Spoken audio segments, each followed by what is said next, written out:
नमस्कार, मैं हूं मनीषा झा। आस्था के इस प्रोग्राम में आपका बहुत बहुत स्वागत है। सावन में रुद्राभिषेक का क्या महत्व है, आइए जानते हैं महाराज शास्त्री जी से। महाराज जी, आपका बहुत बहुत स्वागत है। महाराज जी, सावन में रुद्राभिषेक का क्या महत्व होता है? नमस्कार। श्रावण मास में रुद्राभिषेक का क्या महत्व है? श्रावण मास में देवादिदेव महादेव पृथ्वी पर वास करते हैं, यह शास्त्र की सम्मति प्रमाण है।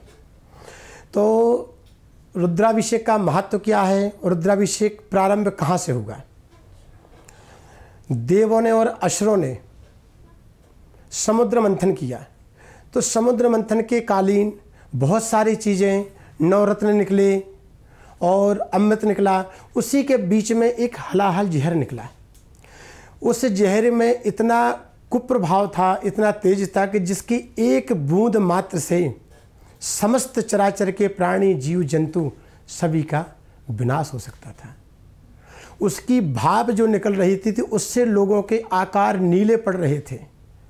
तो उसके मात्र लगने से क्या प्रभाव पड़ता? पूरे तीनों लोकों में हाहाकार मच गया।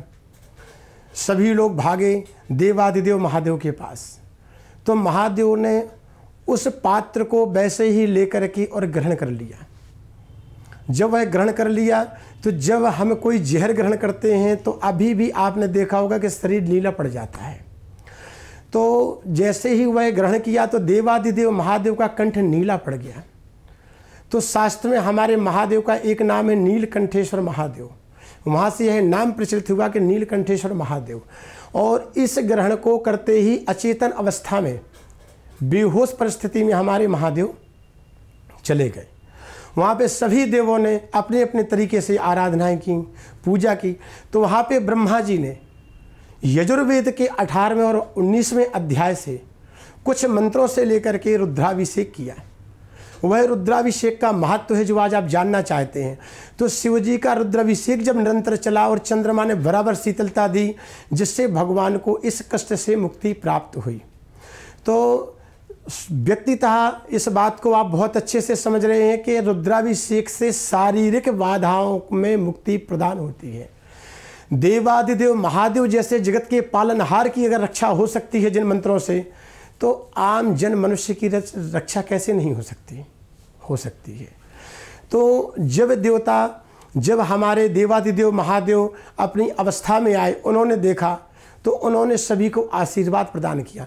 चंद्रमा ने इतनी शीतलता दी कि उन्होंने चंद्रमा को अपना श्रावण मास का जो दिन चंद्रमा का होता है उसको सबसे प्रिय अपने पास रख लिया और अपने मस्तिष्क में उसको जगह दे दी। आपने देखा होगा देवादिदेव महादेव के मस्तक में चंद्रमा का स्थान होता है।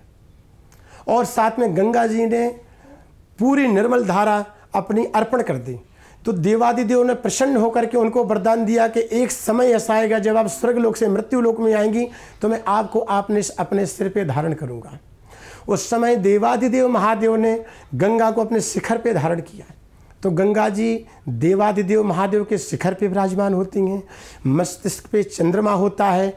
और उन्हीं वेद मंत्रों से यह प्रचलन है कि हम पार्थिव शिवलिंग, नर्मदेश्वर शिवलिंग, स्फाटकेश्वर शिवलिंग और शूलटंकेश्वर महादेव, किसी भी प्रकार की शिवलिंग की मूर्ति हो, सभी का रुद्राभिषेक करते हैं। और क्यों करते हैं, ये तो उसका महत्व और महत्व के बारे में कि यदि हमारे जीवन में किसी प्रकार की विशेषतः शारीरिक व्याधि है, उसके विशेष निवारण के लिए हम रुद्राभिषेक करते हैं। रुद्राभिषेक से नाना प्रकार की बाधाएं दूर होती हैं, शत्रु से भी मुक्ति प्रदान होती है। वही भी हम आगे चल के आपको बताएंगे कि किस चीज़ से, किस किस वस्तु से किन किन चीज़ों का लाभ होता है। शहद से अभिषेक होता है, दूध से अभिषेक होता है, गंगा जल से होता है, कुशा डाल के जल में कुशोदक कहते हैं उनको, उनसे स्नान होता है। और चीनी डाल करके भी होता है। इस तरीके की कई वस्तुओं से पृथक पृथक रुद्राभिषेक होता है। सभी का अपने अपने में एक अलग महत्व है। कोई धन की प्राप्ति देता है, तो कोई मन की शांति देता है, तो कोई सुख समृद्धि देता है, कोई पारिवारिक कलेश दूर करता है, तो कोई शत्रु का विनाश करता है, शत्रु पे ऐश्वर्य विजय प्राप्ति कराता है।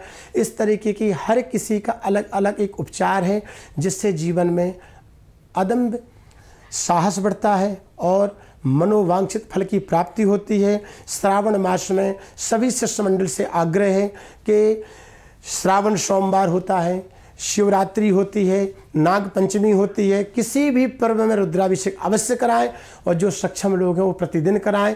बहुत सारे ऐसे शिष्यगण हमारे हैं जो प्रतिदिन रुद्राभिषेक कराते हैं और जीवन में उन्होंने ऐश्वर्य की प्राप्ति की, धन की प्राप्ति की, घर में अदम्य सुख शांति स्थापित है। तो जीवन में ईश्वर की जितनी आराधना आप करेंगे उतना ही आपके जीवन में सुख शांति प्रदान होगी। और देवादिदेव महादेव तो वह देव हैं जो छोटी सी आराधना से अत्याधिक फल प्रदान करते हैं। आचार्य जी, बहुत बहुत शुक्रिया आपका हमारे साथ में जुड़ने के लिए और इन तमाम जानकारियों को हमारे साथ में साझा करने के लिए। तो फिलहाल के लिए इतना ही। आस्था से जुड़ी और भी तमाम जानकारियों के लिए देखते रहिए ABNN न्यूज़। नमस्कार।